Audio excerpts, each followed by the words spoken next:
저희가 로마서 9장부터 하나님께서 유대인과 이방인의 구원에 대한 하나님의 신비를 바울의 그 고민과 기도 속에서 이제 하나씩 풀어주시는 내용이었죠.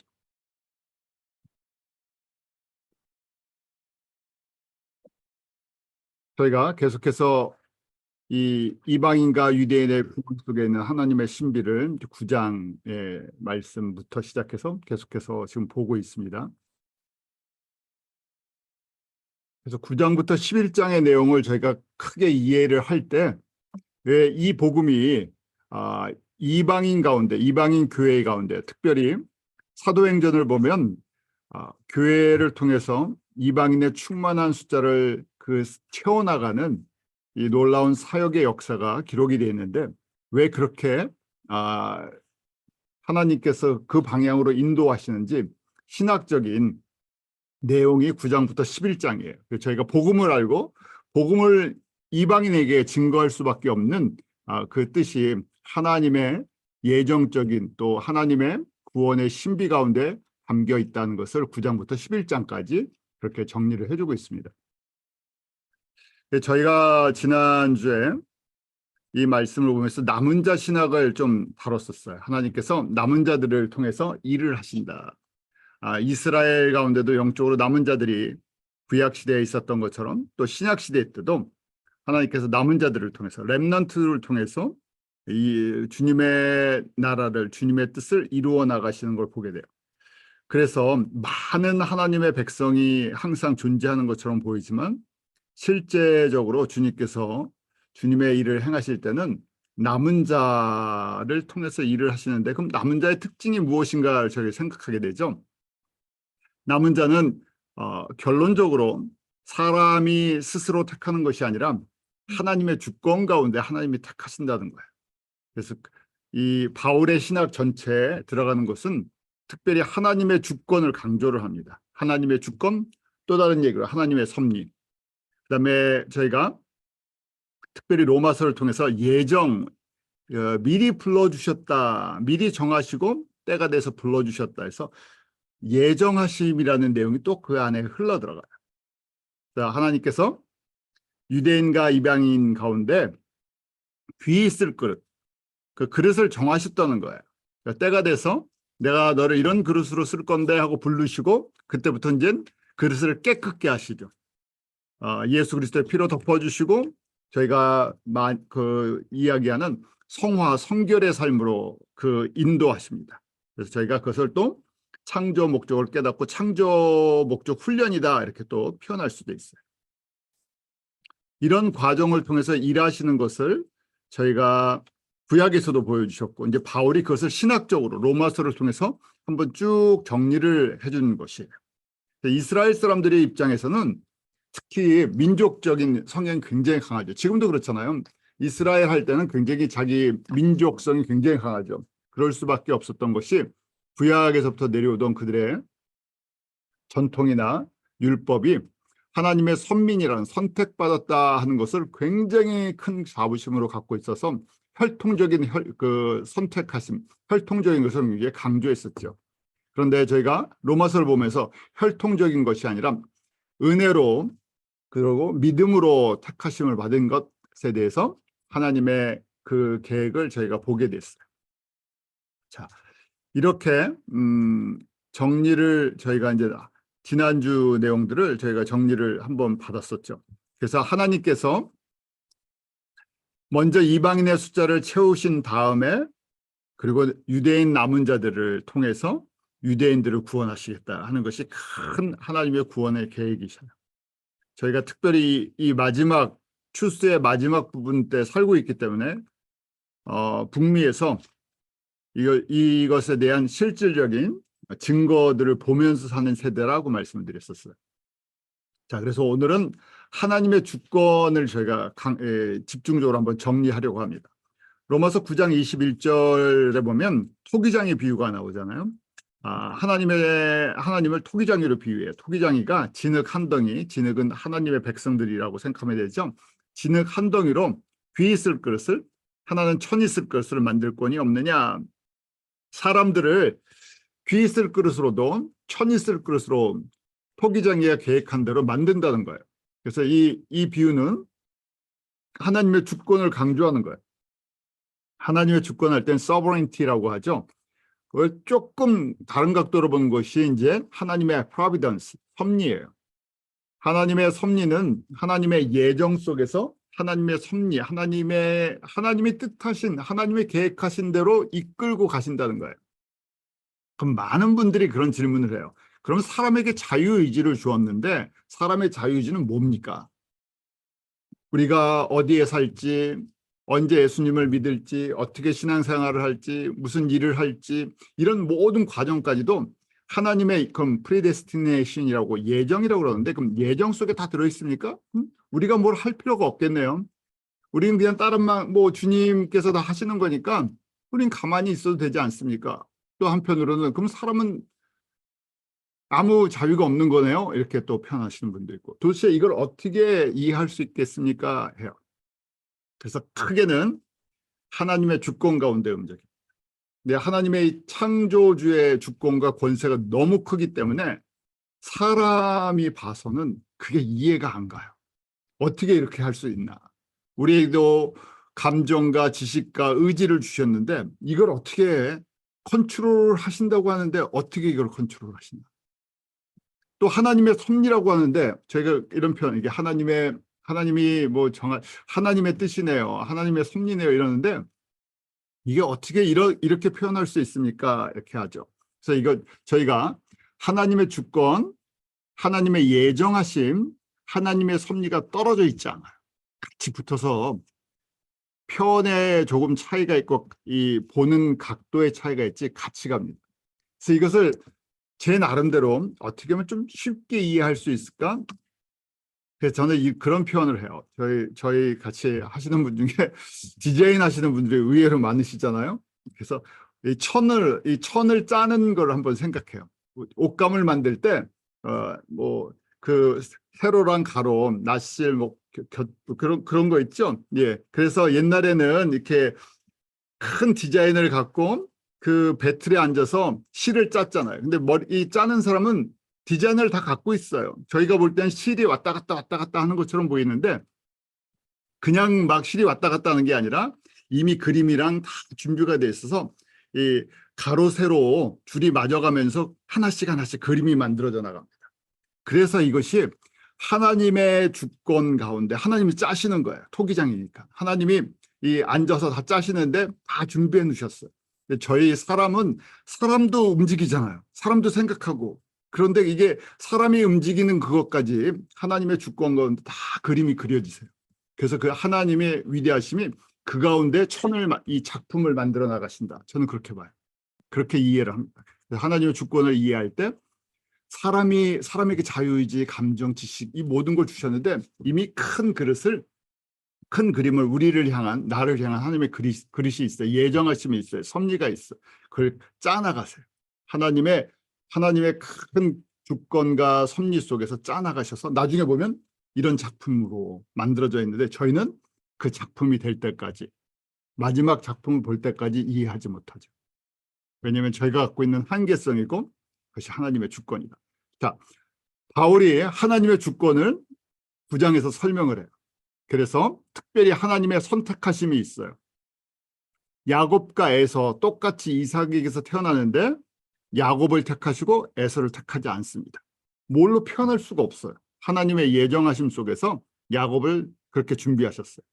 모세와 바로가 같은 시대에 애굽의 어떻게 보면 왕자들로 한 사람은 어답트 됐지만 왕자들인데 한 사람은 이스라엘 백성을 대적해서 하나님을 대적하는 바로라는 마귀의 역할을 하고 한 사람 모세는 이스라엘 백성을 구원으로 인도하는 예수님의 모형이 되는 역할을 해요. 저희 보고 시나리오를 다 주고 배역을 맡으라 그러면 무슨 배역 맡으시겠어요? 당연히 모세를 맡아야죠. 누가 바로를 맡겠어요? 저희가 선택할 수 있다 그래요. 하나님의 이건 절대적인 주권이다. 하나님의 예정이다. 하나님의 섭리다 이렇게 표현합니다. 그래서 오늘 토기장이의 비유를 또 9장 21절에 말씀하시면서 하나님의 주권을 강조하는 거예요. 그래서 저희가 이제 나중에 그러면 자유의지는 어떻게 저희가 이해해야 됩니까? 하는데 사람의 자유의지를 성서적으로 이해하는 것과 인본적으로 비기독교적으로 이해하는 게 달라요. 그래서 오늘날 저희 가운데 있는 도전이 기독교 안에 이 하나님이 주시는 자유의지를 세속적인 비기독교적인 자유의지로 해석하는 게 너무 많아졌어요. 그래서 그것이 자유주의 신학을 만들어내고 인본주의 신학을 만들어내고 그다음에 사람들이 좋아하는 그런 하나님의 말씀을 그런 식으로 바꿔버리죠. 왜냐하면 초점이 사람의 주권 가운데, 사람의 의지 가운데 있기 때문에 그래요. 그것을 바울이 로마서 9장 21절부터 정리해 줍니다. 자, 하나님의 주권을 성서적으로 표현하는 것들이 있어요. 하나님의 주권을 저희가 하나님의 주권의 범위가 어디까지인가, 하나님의 주권은 무엇인가 하는 것을 저희가 성서적으로 정리하는 것. 그것이 하나님을 아는 굉장히 중요한 부분이에요. 하나님은 어떤 주권을 갖고 계신가? 창조주의 주권을 갖고 계세요. 계시록 4장 11절에 보면 우리 주 하나님이여 영광과 존귀와 능력을 받으시는 것이 합당하오니 주께서 만물을 지으신지라. 만물이 주의 뜻대로 있었고 또 지으심을 받았나이다. 그러니까 창조주라는 것은 여기 거기 보면 단순하게 지어놓고 그냥 너희들이 알아서 해 하는 것이 아니라 주의 뜻 가운데 지어졌고 그 다음에 주님의 뜻을 이루어 나가기 위해서 피조물들이 만들어졌다는 거예요. 철저하게 창조 목적이 있어요. 그래서 저희가 인간적인 입장에서 보는 것과 인간적으로 하나님의 주권, 창조주의 주권을 인정하지 않는 것과 인정하는 것은 우리의 삶의 방향을 완전히 바꿔버리죠. 생각의 기준을 완전히 바꿔버립니다. 오늘 로마서 11장 36절에도 분명하게 창조 목적이 나오죠. 만물이 주에게서 나오고 주로 말미암고 주에게로 돌아갑니다. 영광이 그에게 세세에 있으리로다. 우리 모든 피조 세계가 그래요. 사람뿐만이 아니라 모든 피조물이 주님에게서 나오고 주님으로 말미암고 주께로 돌아간다. 그랬죠. From him, through him, and to him이라고 돼 있잖아요. 그래서 이걸 인정해 드리는 게 하나님이 영광을 받으시는 거예요. 저희가 예배를 드리고 기도를 하고 찬송을 하고 하는데 하나님이 언제 영광을 받으시나? 가장 중요한 건 하나님의 창조주로서의 주권을 저희가 인정해 드리는 거예요. 그래서 저희가 기도 이런 표현할 때 있잖아요. 기도하면 저 기도 잘 못합니다 하는데 기도는 물론 저희가 필요한 것들을 다 고백하는 것도 기도이지만 제일 중요한 기도는 예수님이 창조주이십니다. 지금 이 고백이 하나님이 듣고 싶은 고백이세요. 왜냐하면 하나님 보좌에서 이 찬양과 이 기도가 계속 울리기 때문에 그래요. 그래서 계시록 4장 11절에도 또 계시록 5장에도 7장에도 보좌 앞에 그 예배 드리는 장면들이 나오잖아요. 보좌 앞에 드릴 때 지금 영광과 존귀와 찬송이 하나님과 어린 양 예수 그리스도께 영원히 있습니다. 영원히 있습니다 하는 것이 24장로 또 그룹 수랍 천사들 또 천사들이 계속 합창을 하고 있죠. 그만큼 이 메시지를 이 기도를 이 고백을 듣고 싶어 하신다는 거예요. 그래서 사실은 좀 이상하다고 생각하실 수 있지만 오랫동안 성경 공부하셨었는데 다 아실 거예요. 저희가 다른 기도 아무것도 안 하고 좀 극단적인 표현이에요. 지금 이 고백. 저희가 예수 그리스도에게서 나오고 예수 그리스도로 말미암고 예수 그리스도에게 돌아갑니다. 우리가 예수님의 영광으로 해서 존재합니다. 이 고백만 해도 사실 나머지 기도 다 못하셔도 주님이 기뻐하시고 응답하세요. 왜냐하면 창조주시기 때문에. 그 창조주신데 저희가 또 보면 악인과 파괴자도 창조하셨대요. 이것도 그러면 마귀도 창조하셨습니까? 하나님의 주권 가운데 만들어졌어요. 스스로 존재하지 않죠. 그래서 이사야 54장 16절에 숯불을 불어서 자기가 쓸만한 기계를 제조하는 장인도 내가 창조하였고 파괴하며 진멸하는 자도 내가 창조하였고 라고 표현하고 있어요. 이 땅에 존재하는 생명체는 하나님이 창조 안 하신 존재가 없죠. 그러니까 마귀들도 모든 권세가 하나님으로부터 났다는 거예요. 그래서 로마서 13장 1절에 굉장히 중요한 고백이에요. 바울이 각 사람은 위에 있는 권세들에게 굴복하라. 권세는 하나님께로 나지 아니함이 없나니 모든 권세는 다 하나님의 정하신 바라. 바울이 이 고백을 증거해 준 이유가 지금 로마에 있는 이 로마서를 받는 사람들은 그 당시 로마 황제 밑에 있었어요. 바울이 이 말씀을 쓸 때 로마 황제는 네로였겠죠. 54년에서 60 몇 년도까지 우리가 네로 황제 시대니까 네로 황제였을 거예요. 네로한테 굴복하라 말이 안 되죠. 네로의 그 보면서 거기 밑에서 살 수가 없는 핍박을 받고 바울도 결국은 죽임을 당하는데 거기서 순종하고 살아야 될까? 그런데 바울이 뭐라고 이 저희들에게 증거해 줍니까? 권세들에게 굴복하라. 왜 굴복해야 됩니까? 모든 권세, 악한 권세든 선한 권세든 세상의 황제든 대통령이든 주지사든 누구의 허락 없이는 나오지 않는다고요. 하나님이 정해 주신 거예요. 그래서 저희가 이걸 이해를 못하면 어떻게 하죠? 한국에서도 그렇죠. 한국에서도 좀 일부의 기독교인들이 그 나라가 어렵다고, 그 정권이 이상하다고, 정치인들이 이상하다고 저희가 이 프로테스트를 해요. 그분들이 잘못됐다는 게 아니라 성서적으로 봤을 때는 하나님의 주권을 잘 이해를 못해서 그래요. 지금 현실로 봤을 때는 이게 그림이 잘못 그려지는 것 같아요. 그런데 하나님의 주권과 하나님의 섭리를 완전히 이해 못한 거죠. 왜냐하면 하나님이 허락하시지 않으면 아무리 저희가 어리석어 보이는 그 대통령이 돼도 하나님이 허락하지 않으면 안 된다는 얘기예요. 그래서 창조주의 주권을 인정을 해야 한다는 거예요. 그리고 저희는 이 땅에 살지만 이 땅에 속해서 사는 사람들이 아니라 하나님의 뜻과 하나님의 영광을 위해서 존재하는데 하나님의 뜻과 하나님의 영광이 무엇입니까? 하는 것을 저희가 이해해야 되죠. 그래서 기본적으로 가장 먼저 창조주의 주권, 악한 권세도 악인도 파괴자도 하나님의 주권 가운데 만들어졌다는 거예요. 잠언 16장 4절처럼 온갖 것을 그 쓰임에 적당하게 지으셨다고 돼 있어요. 필요하기 때문에 만들어 주셨다는 거예요. 그래서 저희가 이 큰 그림으로 봤을 때 이 땅은 뭐 하는 곳이라고요? 우리 특별히 하나님의 백성들에게는 훈련 장소, 훈련 학교다. 창조 목적을 깨닫고 창조 목적을 훈련하는 트레이닝 캠프라는 거예요. 그래서 다양한 교수들도 있고 또 강사들도 있고 악한 존재들도 저희에게 회초리 역할을 하면서 그렇게 저희를 하나님의 창조주 되심과 창조 목적을 깨닫고 순종하는 도구로 쓰고 계시다는 거예요. 자, 두 번째, 그래서 통치권도 하나님께 있다는 거예요. 만유의 통치권이에요. 저희 다 아는 거잖아요. 신학적으로 성서적으로 배워갖고 만유의 주다, 하나님의 통치권을 알아요. 그런데 우리 삶에 적용할 때 잘 적용이 안 될 때가 있어요. 시편 103편 19절에 여호와께서 그 보좌를 하늘에 세우시고 그 정권으로 만유를 통치하신다. 만유를 통치하신다고 돼 있잖아요. 그럼 만유니까요.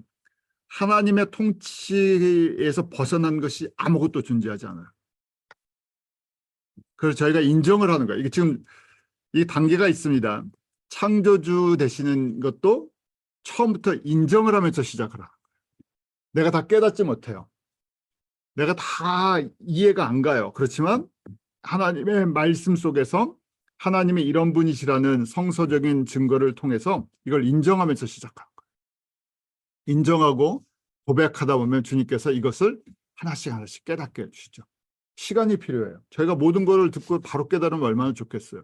그래서 이것을 첫 번째는 하나님의 말씀에 따라서 인정해 드리는 거예요. 창조주 되시는 거. 만물이 하나님의 뜻이 있어서 모든 피조물이 하나님의 뜻 가운데 지어졌다. 우리가 보기에는 악한 존재들, 파괴자들, 정말 세상이 점점 어두워져 가잖아요. 그런데 이것도 주님의 주권과 섭리 가운데 허락하셨다는 거예요. 그래서 모든 권세도 허락하셨다.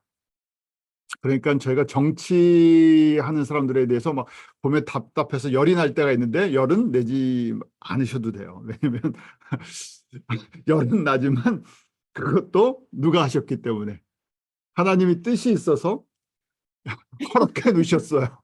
우리가 열내는 것도 하나님의 그래서 열이 나는 것도 섭리 가운데 하나님의 주권 가운데 있어요.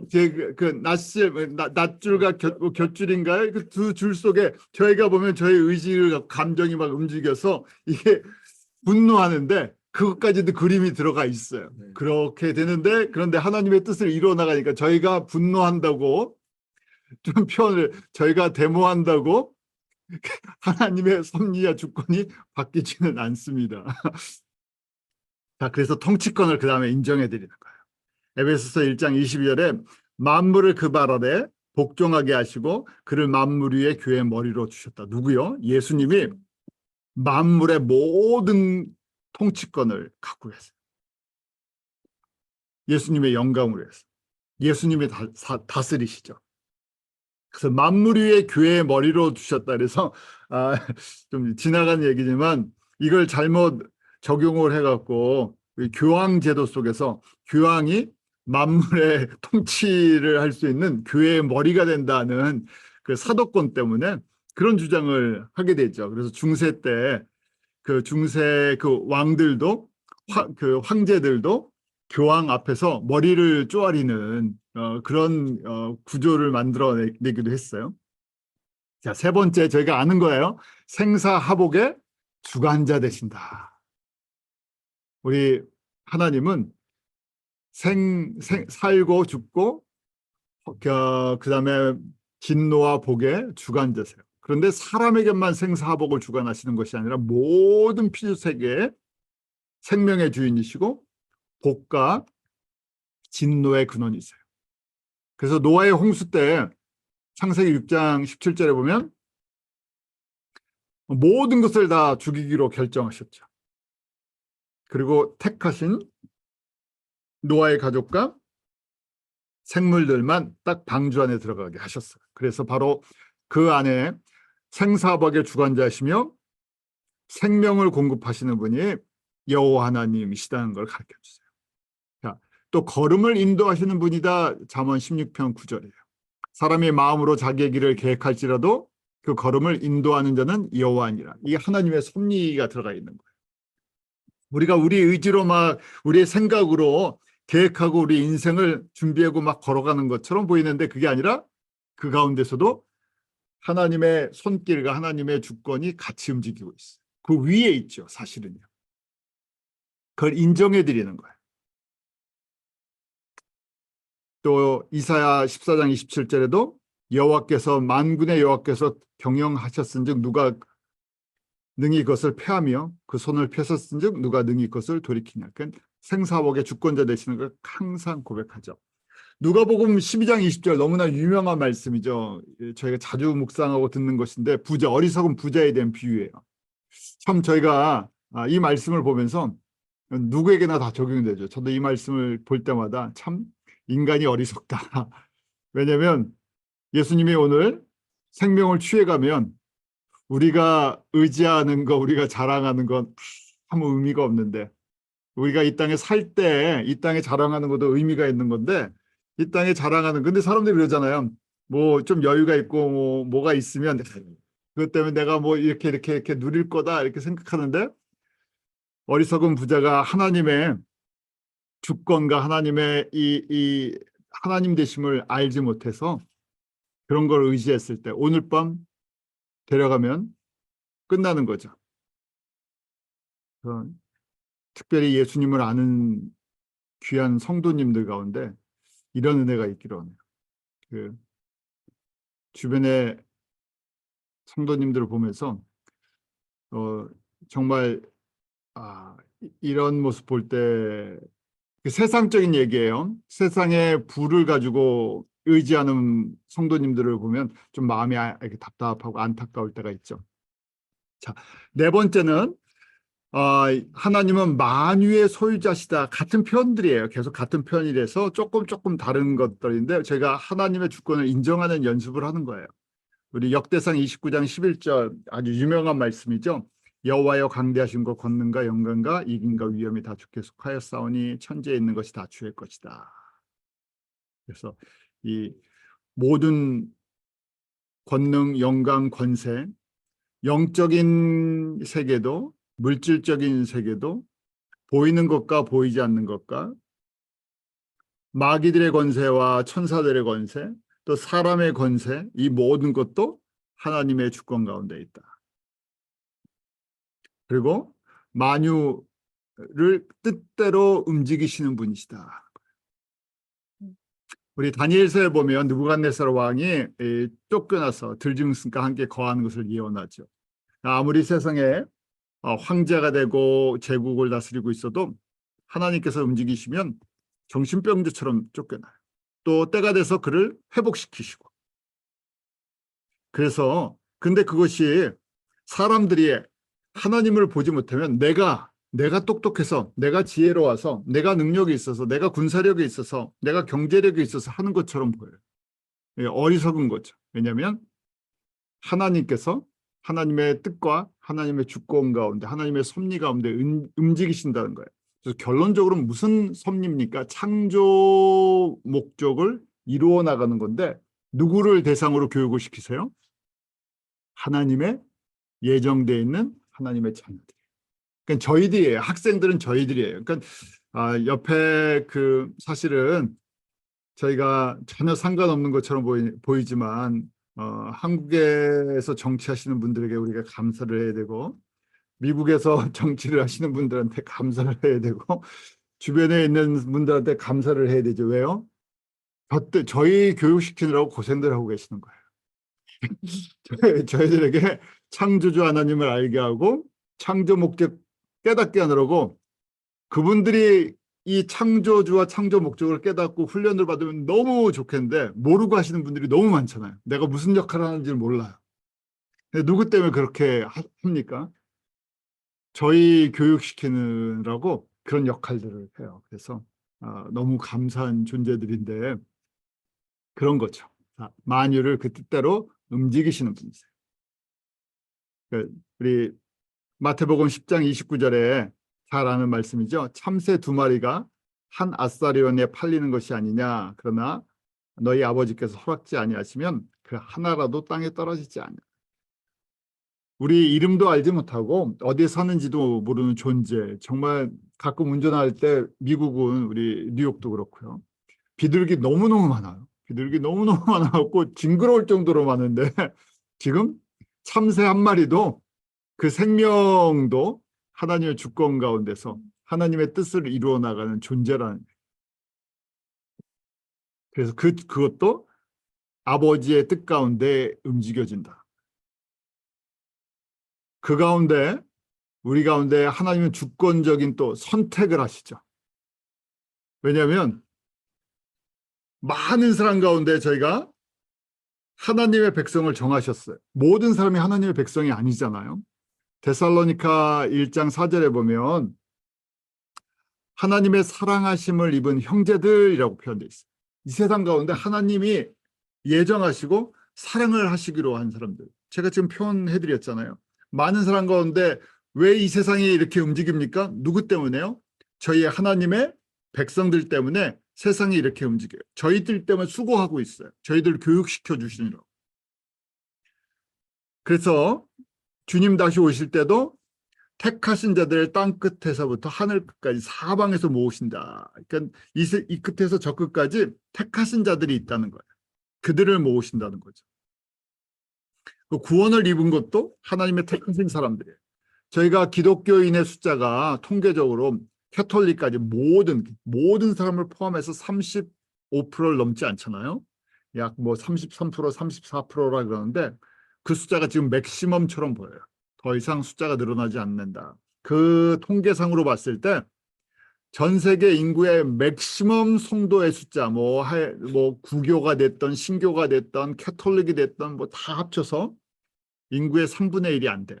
소수죠. 그 중에서도 참 저희가 이제 통계적으로 신학자들이 보니까 교회 학자들이 명목상 기독교인들이 nominal Christian이라고 얘기하죠. 그러니까 구원 예수님 그래도 예수님을 믿고 구원의 고백을 하는 사람들 그런 사람들이 교회의 한 60에서 70%를 차지한대. 이걸 변화시키려고 이걸 믿음으로 성장을 시켜야 되는데 한계가 있다는 거예요. 숫자를 정해놓으셨어요. 이 퍼센테이지가 늘어나질 않아요. 저희 마음은 어떻습니까? 교회를 섬기는 뭐 목회자가 됐든 교회를 섬기시는 분들은 열심히 있는 성도들을 한 60%에서 70% 만들고 싶고 나머지 분들을 좀 소수가 되면 이 다수에 의해서 따라올 것처럼 보이는데 항상 보면 진짜 신실한 믿음의 사람은 저희가 이제 히브리서 11장의 믿음을 가진 사람들이다. 이 세상의 복이 아니라 하늘의 복을 바라는 사람들이다. 그런 사람들은 10%가 넘질 않아요. 그래서 교회 학자들, 교회 성장을 주장하는 학자들이 교회에서 10에서 20%의 건강한 성도들이 있으면 그 교회는 건강한 교회다. 성장하는 교회다. 그렇게 표현을 하죠. 모든 교회 성장학, church growth를 갖다가 공부하는 사람들이 공통적으로 고백하는 거예요. 교회에서 20%의 사람들이 열심히 움직이는 사람 20%가 있으면 교회는 굉장히 건강하다. 한번 섬기시는 교회를 보세요.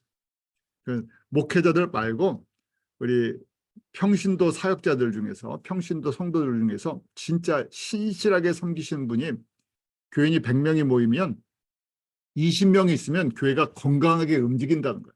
그럼 일할 사람이 부족하다 뭐 이런 고민들을 안 하게 되고 사역을 그렇게 해서 한 200명 우리 이민교회로 봤을 때 200명 정도의 성도들이 있는데 그중에 한 40명이 적극적으로 움직인다. 그럼 교회가 으쌰으쌰 재미있다고 표현을 하죠. 이게 성장하는 교회를 그렇게 표현을 해요. 왜냐하면 실질적으로 10%가 안 넘기 때문에. 그리고 대부분의 이제 열심히 있는 사람들이 또 그 안에 20%에서 30%가 기복신앙을 갖고 있어요. 미국의 제일 큰 교회도 대형 교회 이런 교회들이 번영신학, 프로스퍼리티 티올로지라는 예수 믿고 잘 되는 나를 갖다가 계속 팔죠. 그래서 저희가 이런 구조로 돼 있는데 왜 이렇습니까? 이것도 하나님의 구약 때부터 보니까 주권적인 선택이시라는 거예요. 그래서 저희가 나중에 그래서 이걸 정리한 게 이 지금 10% 같은 사람들을 특수훈련을 시켜주시는구나. 왜 이런 사람들을 시켜주시나? 새하늘과 새 땅에 왕 같은 제사장, 왕 같은 지도자로 훈련시켜주시기 위해서. 또 전지하시죠? 저희가 다 알잖아요. 하나님은 모든 걸 알고 계세요. 나의 모든 걸 알고 계세요. 나의 일어나고 우리 시편 139편 1절부터 다윗의 고백이죠. 나를 감찰하시는데 나의 앉고 일어남 멀리서도 나의 생각을 다 아세요. 나의 길과 나의 눕는 것 감찰하세요. 나의 행위를 익히 아세요. 그래서 하나님은 우리를 보시는데 어디를 보신다고 얘기를 합니까? 마음의 중심, 하트를 보신다. 왜냐하면 우리가 행하는 겉으로 나타나는 행동은 어디에서부터 시작됩니까? 사실은 이제 머리에서 그냥 저희 신체적으로 하면 머리에서 신경계통으로 보내서 그다음 손과 발과 입이 움직이는데 사실 머리에 움직이는 걸 어디에서 보낸다고 생각해요? 마음에서 마음의 생각을 이 머리로 전달이 돼 갖고 그렇게 한다고 표현을 하죠. 그런데 그걸 알고 계시다니까 저희 보실 때 뭘 보신다고요? 저희의 중심, 저희의 동기, 저희의 속사람을 보신다. 사람은 뭘 보죠? 사람은 일단 겉을 봐요. 겉을 보는데 우리가 지금 살고 있는 이 시대는 어느 시대보다도 외형을 강조하는 시대잖아요. 겉을 너무 잘 보게 만들어놨어요. 미디어도 그렇고 카메라도 얼마나 잘 나오는지. 그래서 저희가 겉을 너무 많이 꾸미죠. 반대라는 거예요. 그래서 이 굉장히 중요한 말씀인데 마태복음 6장 8절 우리 산상순에 기도에 대한 말씀이 나오죠. 그런데 중언부언하지 말라 그러고 있어요.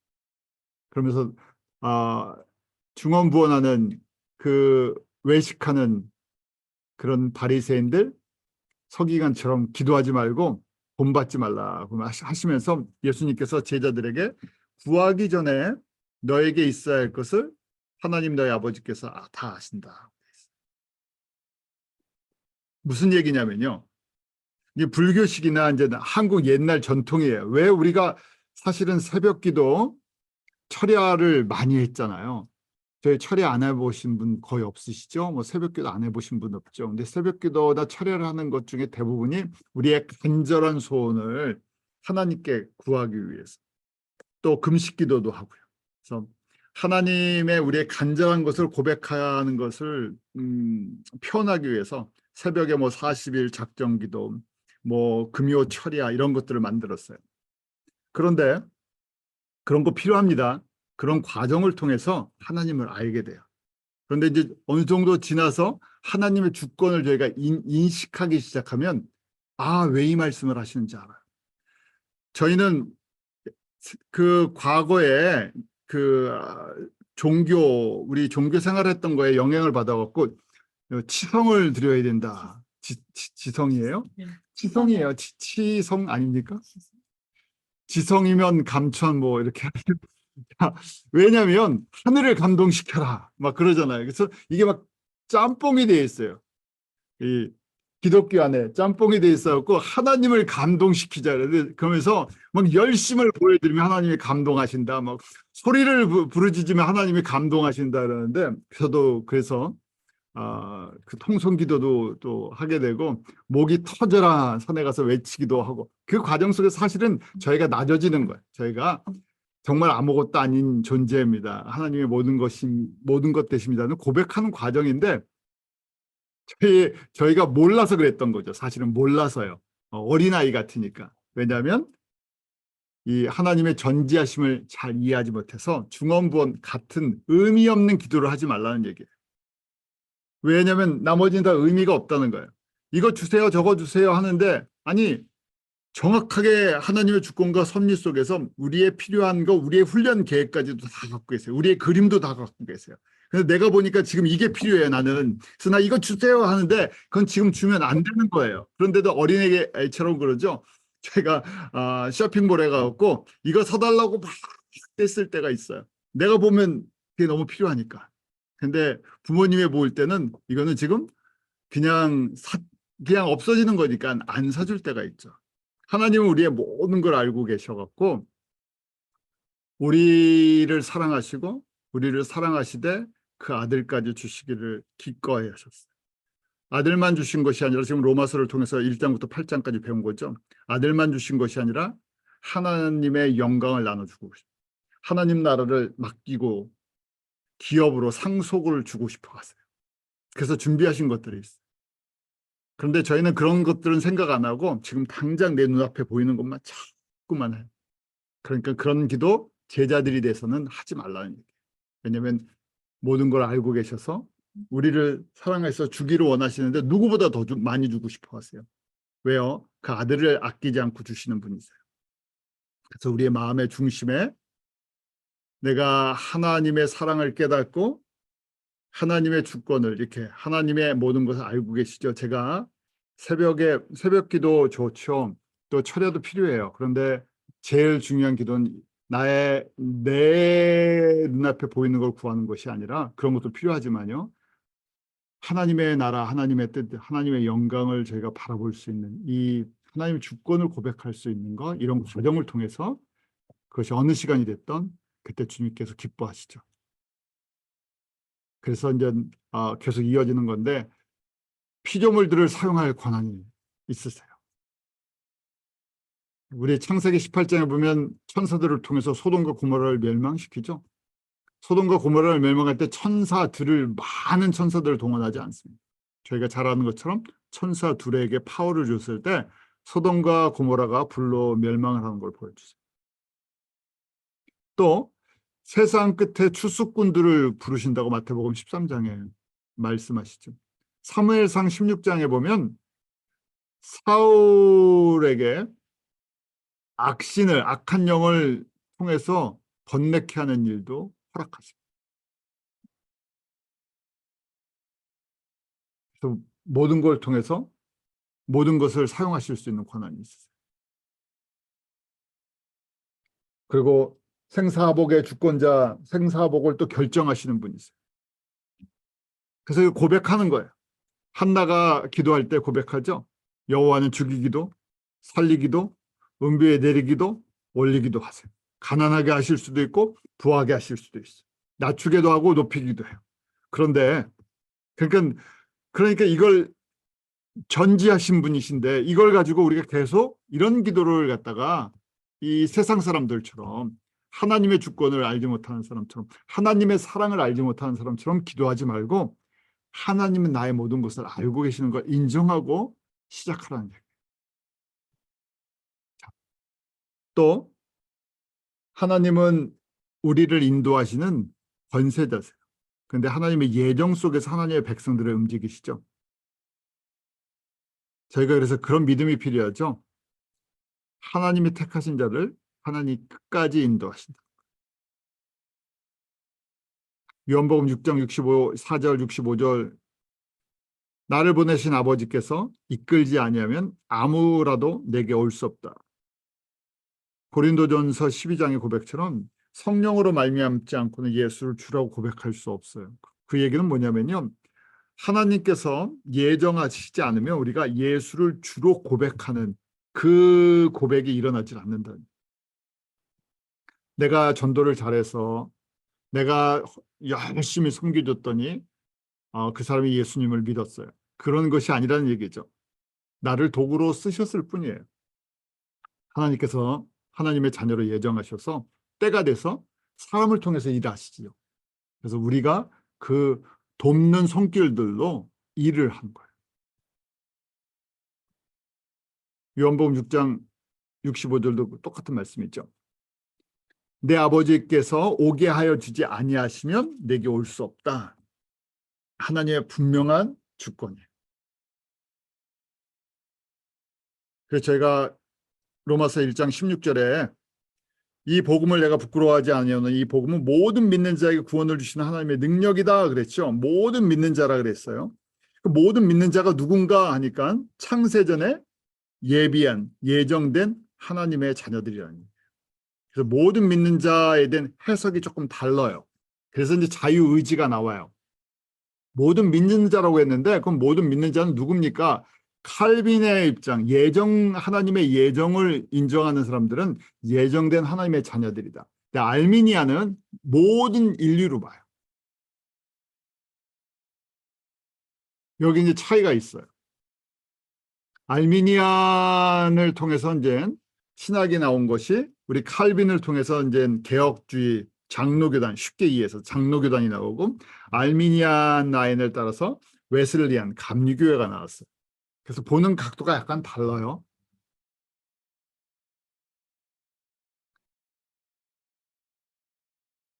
거기에 따라서 의지에 대한 해석이 조금씩 달라져요. 칼빈의 입장에서는 성령님이 내 안에 들어오셔서 내 자유의지를 통해서 일을 하세요. 그러니까 예수님을 믿기 전과 믿은 후에 내 자유의지는 주인이 달라요. 예수님을 모르는 사람들의 자유의지는 부패된 자유의지라는 얘기예요. 예수님을 믿는 사람들의 자유의지는 성령님이 다스릴 수 있는 새로운 자유의지에서 시작이 돼요. 그래서 성서적으로 봤을 때 우리가 갖고 있는 우리의 의지, 우리가 자랑하는 열심, 이사야 64장 6절에 뭐라고 돼 있습니까? 우리의 자랑이 뭐라고요? 더러운 옷과 같다고 돼 있죠. 벌레와 같다, 쓰레기 같다는 거예요. 왜요? 하나님의 기준으로 볼 때는 아무리 사람의 열심, 사람의 의로움은 하나님의 의의 기준과 비교를 할 수가 없다는 거예요. 사람끼리 비교하는 거죠. 저 사람의 행동, 저 사람의 모습이 더 좋아 보이는 건데 하나님을 떠난 창조주의, 지금 우리 창조주의 주권을 뭐 10가지 정도 보았죠. 몇 가지는 서로 겹치는 부분이 있어요. 기본적으로 저희가 창조주의 능력, 창조자이신 것, 모든 주권이 하나님께 있는 것, 그 다음에 만유를 통치하시고 전지하시고 전능하시고 그 다음에 인간의 생사복이 하나님께 있어요. 그 하나님의 뜻대로 인도하세요. 그런데 하나님을 알지 못하면 이걸 인정하지 않기 때문에 내가 하는 거예요. 사람이 하는 거예요. 그러니까 나는 내 생각에 옳은 대로 한 건데 그 자체가 결국 창조주를 대적하는 일을 하면서도 창조주를 대적한다고 생각하지 못하죠. 자, 그래서 바울은 하나님의 주권과 은혜를 강조를 해요. 바울의 신학 속에는 이게 지금 로마서에도 들어가 있고 다 들어가 있어요. 주권은 항상 은혜와 함께 와요. 주권과 은혜와 자유의지가 패키지예요. 뗄 수가 없어요. 무슨 표현이냐면요. 에베소서 1장 5절과 6절에 잘 나옵니다. 그 기쁘신 뜻대로 우리를 예정하셔서 예수 그리스도로 말미암아 자기 아들들이 되게 하셨어요. 제가 하는 게 바울의 고백이잖아요. 예정을 하셨어요. 하나님의 백성들을 세상 가운데서 때가 돼서 예수 그리스도를 통해서 하나님의 아들들이 되게 하셨어요. 그래서 이는 왜 이렇게 하셨나? 사랑하시는 자, 그 예수 그리스도 안에서 우리에게 은혜로 주시는 영광을 찬양하게, 하나님의 은혜를 깨닫고 찬송하게, 하나님은 이런 분이셨군요, 이런 분이셨군요, 찬양하도록 이렇게 하셨다는 거예요. 그래서 바울도 나의 나 된 것은 우리 유명한 구절이죠. 고린도전서 15장 10절, 하나님의 은혜다. 모든 것이 하나님의 은혜라는 거예요. 저희 이거 연습하시는 거 참 좋은 연습이에요. 신앙 성장에. 무슨 일을 해도 항상 사람들이 저희가 일을 하잖아요. 그러고 나서 아유 칭찬을 받잖아요. 그러면 뭐라고 대답해야 되죠? 하나님의 은혜입니다. 바울이 그거 저희들에게 이 고린도전서 15장 10절에서 가르쳐 줍니다. 나의 나 된 것은 하나님의 은혜다 하면서 뭐라고 표현해 있습니까? 내가 모든 사도보다 더 많이 수고하였다는 거예요. 누구보다도 열심히 섬기고 누구보다도 신실하게 섬기고 누구보다도 잠도 못 자고 매도 맞고 고생도 하고 수고도 많이 하고 자비량도 하고. 그런데 뭐라 그래요? 내가 아니라 오직 나와 함께 하신 하나님의 은혜다. 그래서 저희가 어떨 때는 그래요. 아, 이게 하나님의 은혜가 안 오는데도 입술로 뭐라고 고백을 해야 돼요? 하나님의 은혜입니다고 인정을 해드려요. 그러면 나중에 이게 진짜 우리 마음속에 쫓아올 때가 있죠. 이게 훈련이에요. 제일 중요한 훈련, 항상 이제 저희는 특별히 이제 사역을 해야 하는 입장이니까 선교도 하고 복음도 전하고 중보기도도 하고 헌신도 해야 되는데 다 하면서 항상 뭐라고 사람들이 이렇게 인정을 해줄 때마다 뭘 고백해야 됩니까? 하나님의 은혜입니다. 그 다음에 이거랑 연결돼 있는데 하나님의 은혜라 그랬으니까요. 그 다음에 숨어야 돼요. 숨는 훈련을 잘 하셔야 돼요. 저희는 일반적으로 드러나는 건 너무 좋아하죠. 근데 지혜로운 사람들은 하나님의 은혜라고 고백을 했으니까 그 다음에 숨는 훈련을 잘 하셔야 돼요. 바울이 그거를 저희들에게 가르쳐주고 있어요. 자, 결론적으로 자유의지랑 그걸 잠깐 설명드릴게요. 기독교인의 자유의지는요, 세상 사람들의 자유의지랑 달라요. 왜냐하면 그 출발점이 우리의 몸에 육과 혼과 영이 있다 그랬죠. 우리의 영은 우리 마음의 자리를 잡고 있어요. 그래서 우리의 혼 안에는 힘, 뜻, 성품, 마음 이렇게 해서 마음이 중심이다 그랬었죠. 마음 안에 우리의 영이 있어요. 그런데 예수님을 믿지 않으면 우리 마음 안에 마귀의 영이 영향을 줘서 내가 내 혼 안에 마귀의 영향력 속에 서 있어요. 우리가 쓴뿌리다, 옛성품이다 그래요. 그래서 하나님을 알지 못하고 하나님의 영광을 구하지 않아요. 예수님을 믿고 나면 성령님이 우리 마음속에 들어오셔서 우리 영과 하나가 돼서 우리를 다스리기 시작하세요. 자, 우리가 공부했던 거예요. 내 안에 내가 예수님을 믿고 있는데 왜 나는 하나님의 뜻을 잘 이해를 못하고 내 옛 성품대로 쓴뿌리대로 삽니까? 성령님이 나를 다 다스리지 못하는 거예요. 무슨 사건이 있었다. 그럼 저희가 판단을 하잖아요. 머리가 막 움직여요. 그래서 또 신경들이 움직이고요. 그래서 인포메이션을 모아갖고 어디다 보냅니까? 거꾸로 내 마음에다 보내요. 근데 마음의 중심에 누가 계시면요. 성령님이 충만히 계시면, 충만이에요. 뽀네스죠. 성령님이 충만히 계시면 이거를 하나님의 은혜와 사랑 가운데 이게 소화가 돼요. 그래서 내 의지, 내 뜻대로, 내 옛 성품대로 나가지 않아요. 그런데 내가 성령 충만하지 않아요. 그럼 어떻게 됩니까? 내 안에 성령님도 계시지만 누구도 있어요? 쓴뿌리도 있어요. 옛 성품도 있어요. 내 40년, 50년, 60년, 70년 살아온 내 인생이 들어가 있어요. 그게 너무 많으면 어떻게 됩니까? 인포메이션이 다 들어왔어요. 일 처리를 누가 해요? 내 마음에 옛 성품이 처리를 해요. 쓴뿌리가 처리를 해요. 그래서 머리를 전달을 해요. 신경을 통해서 말과 손과 발로 나가요. 그래서 저희가 7장의 모습으로 살아가는 거예요. 로마서 7장에.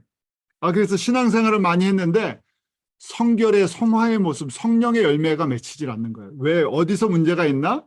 내 마음에서부터 문제가 있는 거예요. 그래서 성령의 열매를 갑자기 맺겠다고 막 한다고 되는 게 아니라 내 마음의 중심에 성령님으로 가득 채워지려니까 저희가 룸이 한계가 있잖아요. 참 핸드폰이 좋아요. 컴퓨터가 좋은 게 저희한테 비유를 쉽게 해줄 수 있어요. 저희 컴퓨터 오래 쓰다 보면 뭐 핸드폰도 마찬가지. 앱 많이 깔고 소프트웨어 많이 깔면요. 한계가 있어요. 나중에 되게 느려져요. 새로운 거 깔지도 못해요. 좋은 게 있어도 어떻게 할 수가 없어요. 방법은요. 지우는 것뿐이 없어요. 바꾸면 좋겠죠. 내가 나를 통째로 다 바꿨으면 좋겠는데 안 바뀌잖아요. 이거 방법은 지우는 거예요. 딜리트 시키는 건데 저희가 아예 포매팅을 새로 하면 너무너무 좋겠어요. 네. 컴퓨터는 한 번에 하드를 다 지울 수 있는데 사람은 지워지지 않아요. 사람은 상처를 받는 것만큼 상처를 치유하는 만큼 그 치유하는데 시간이 걸려요. 상처가 깊게 나면 어떻게 됩니까? 아무는데 시간을 많이 요구돼요. 그래서 마음의 성품의 뜻에 힘에 우리 혼에 상처가 많으면 어떻게 돼요? 치유하는 시간이 많이 들어요. 하루아침에 안 되니까. 그래서 저희가 이제 사실은 상처를 안 받고 살았으면 좋겠어요. 근데 어릴 때부터 저희가 여러 환경 속에 살다 보니까 사람마다 받는 상처들이 다 다르죠. 그래서 저희가 이제 주님의 은혜예요. 은혜로 예수님의 사랑을, 예수님의 피를 깨달았는데 예수님의 이 회복, 치유하심은 우리의 혼 안에도, 우리의 상처 안에도, 우리의 마음 안에도 성령 안에서 우리를 치유하시는 분이세요. 시간은 요구되지만. 그래서 성령님께 맡길 때 그 부분이 변화되는 거죠. 요 말씀이 24시간 우리가 성령님께 다스림을 받는 것이 성령 충만이에요. 근데 이것은 어떻게 공급이 됩니까? 우리가 말씀을 먹으면서 공급이 돼요. 그리고 그게 소화가 돼요. 이걸 잘 못할 때 우리가 실족한다 그래요. 누구든지 넘어질 수 있어요. 넘어진다는 것은 성령님이 다스리시는 의지가 아니라 내 의지가 다시 살아나는 거예요. 그래서 오호라 나는 공고한 사람이다는 것을 고백하게 되죠. 성령의 의지가 발동을 했냐, 내 옛 의지가 발동을 했느냐에 따라서 행동이 달라져요. 자, 이렇게 보는 것이 제가 지금 보는 것이 사실은 칼빈의 입장에서 예정적인 입장에서 약간 보는 거고요. 알미니안의 입장은 모든 사람이 하나님의 자녀라고 봐요. 예정을 인정을 하지 않는 부분이 있어요. 그래서 성령 충만에 대한 것과 자유의지에 대한 해석이 조금 달라요. 조금 더 인간적인, 인본적인 의지, 인본적인 해석을 더 강조하는 게 알미니안 쪽 입장이에요. 왜냐하면 사람의 입장에서 봤기 때문에 그래요. 제가 그래서 이렇게 한번 정리를 해볼게요. 저희가 성서적인 바울의 그 자유의지는 디모데전서 4장 10절처럼 모든 사람이 아니라 우리 소망을 살아계신 하나님께 둡니다. 모든 사람, 특히 믿는 자다고 돼 있죠. 그 믿는 성도들에게 주시는 하나님의 주권, 하나님의 사랑, 하나님의 은혜 속에서 우리의 의지도 새로워지는 거예요. 은혜 가운데 우리의 의지 부분도 새로워져야 하는 부분이에요. 우리의 의지는 변질됐기 때문에. 그래서 그걸 그대로 놔두면 저절로 좋아지죠. 그래서 하나님의 은혜 가운데 우리의 의지를 성령님께 맡길 때 성령님께서 우리의 의지 부분도 새롭게 해주시는 것이 성서적인 우리의 의지다라고 저희가 볼 수 있죠. 한번 이렇게 저희가 오늘 정리하도록 하겠습니다. 기도하죠. 하나님 참 감사합니다. 저희들 정말 연약한 자들인데 주님께서 우리를 창세전에 하나님의 자녀로 예정하시고 때가 돼서 저희를 불러주셔서 예수를 나의 주, 나의 그리스도로 고백해 하여 주시면 감사합니다. 우리의 속사람이 날마다 예수 그리스도로 인해서 기뻐하는 그런 하나님의 자녀들 되기 원합니다. 성령님, 저희 가운데 임재하여 주셔서 저희의 모든 더러운 것과 온전치 못한 것과 죄된 것들 드러나게 하시고 예수님 앞에 고백할 때마다 예수님이 창조주시고 전지전능하신 만유의 주되심을 고백할 때마다 우리의 속사람 다스려 주셔서 하나님의 온전하심, 하나님의 기뻐하신 그런 살아있는 존재로 주님 앞에 변화되기 원합니다. 아버지 하나님, 우리 가운데 있는 모든 쓴뿌리들, 상처들 성령의 불로 태워주시고 하나님의 말씀으로 잘라주시며 성령의 기름 부으심으로 만져주셔서 날마다 새로워지기 원합니다. 우리를 통해서 오직 다시 오실 예수 그리스도의 복음이 증거되게 하시고 하나님의 영광이 나타나는 도구로 쓰임받게 하여 주시옵소서. 연약한 모든 형제 자매들, 가정들, 지체들을 주님 앞에 올려드립니다. 주님께서 우리를 사랑하시되 무엇보다도 사랑하셔서 그 아들을 주시기까지 사랑하신 그 사랑이 저희 가운데 흘러넘치게 하여 주시옵소서. 예수님의 이름으로 기도하옵나이다. 아멘.